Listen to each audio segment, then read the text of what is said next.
So there's a lot of you getting out right now.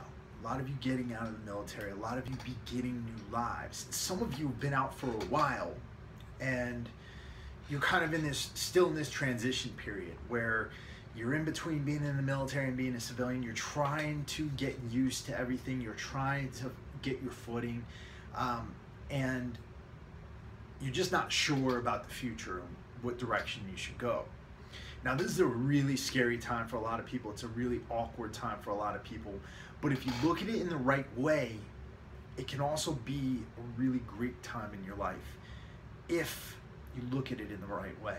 The problem is that a lot of us, we dwell so much on what's already happened. We dwell so much on the past, and we dwell so much on that phase of our life that's now over.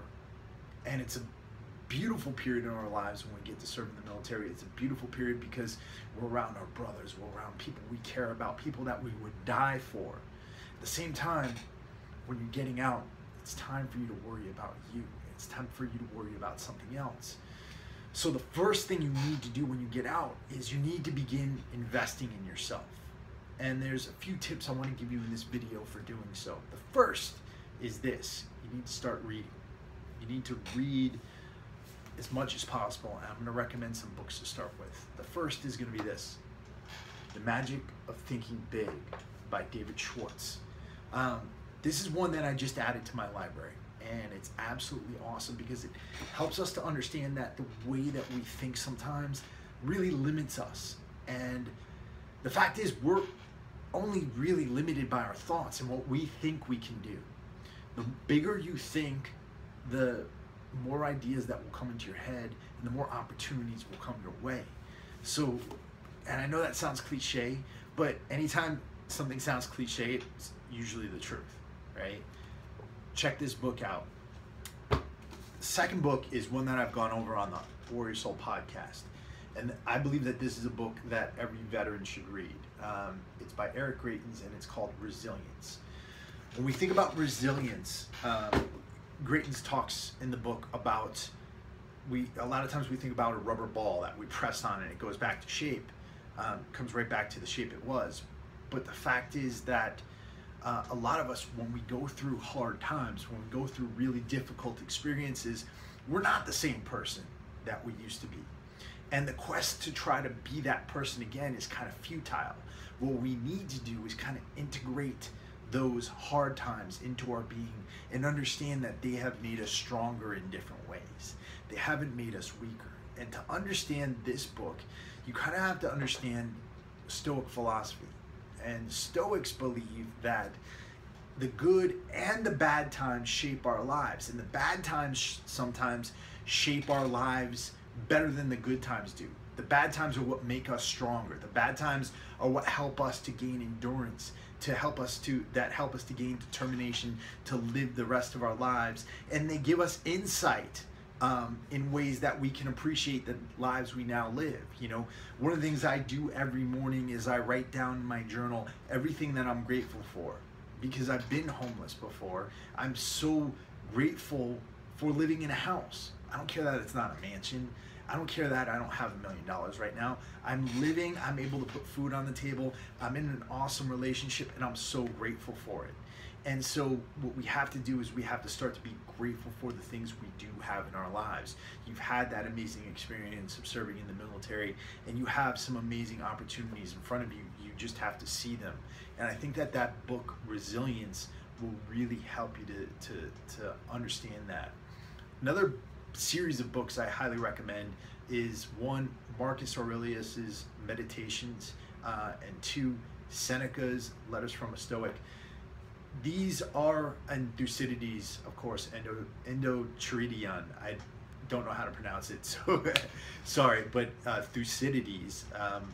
These are books that have withstood the test of time. These are books where you have that have been around for thousands of years, and they talk more about Stoicism, the idea of understanding that the hard times are what make us better, and understanding that a simple life is often a better life. A lot of times we concern ourselves with so many things that shouldn't concern us. And because we concern ourselves with those things and we don't concern ourselves with growing as a person and becoming stronger and focusing on the things that are important, we kind of let life slip away. You know, you only live once on this earth. Why would you waste a minute of it worrying about something that's not vital to your success and vital to your enjoyment of this life and living this life to its fullest? And so those types of books are things that I'd recommend, definitely. Now, another step that you definitely need to take as soon as you get home is to start investing in your physical being. That means training. Keep the training up, ladies and gentlemen. Keep the training up. Get out there, move around, go to the gym, lift weights, get yourself on a good nutrition program. Get yourself, if you don't have a gym, do burpees, run, do air squats, move as much as possible. Take care of your body, and that's going to give you the self-confidence that you need in order to keep going, in order to push forward, in order to find something else that you love. Because a lot of times we start focusing on the fact that we're now done with the military life. We let ourselves go, and when we let ourselves go, slowly our opportunities start to shut down. And so you're keeping yourself from doing a lot of really awesome things you could do outside, things you could do, you know, to meet people, or to, you know, like competing in Spartan races or going to a Spartan race, just doing a mud run for fun, you know, getting in the gym, socializing with people. But most of all, just do it for yourself. Do it so that you have the confidence that you need to get through anything. The more you're able to take care of your physical being, the better your mind is going to be. All right.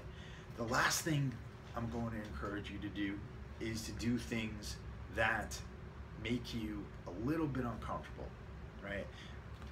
Try, if you've ever dreamt about doing something in the civilian world, now's the time to start considering it. Right? If you had a dream about being anything besides being in the military, now's the time to make it happen.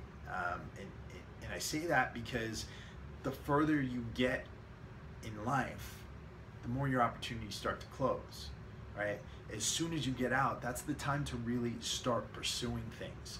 Because when you let time pass, you know, before you know it, you get married, you get a job, you are dependent on that job for a paycheck, you start buying things, you start going into debt, and then all of a sudden you wake up and you're really locked into what position you're in. But as soon as you get out, that's the time to really take action and really start to move toward the goals that you have for your life. Don't sit around, don't wait for anything. If you're waiting on like you know, some sort of test or something like that, start studying for it immediately. You know, start preparing yourself for what comes next. Start preparing yourself to get into your next phase of your life, because that's what it is. It's a new phase of your life. You have to let that old phase go. You have to move forward. You always have the pride that you had serving in the military, but if we dwell on it, if we sit there and we, you know, kind of just think about the past all the time, then that's when we get lost in it. Right? You got to honor your past by living for your future. Honor everybody you've ever lost. Honor everybody who's ever been your friend, who supported you by being a successful person and by investing in yourself. I hope you're all well, and I hope you're all enjoying this summer, and I love you all. Take care. Peace.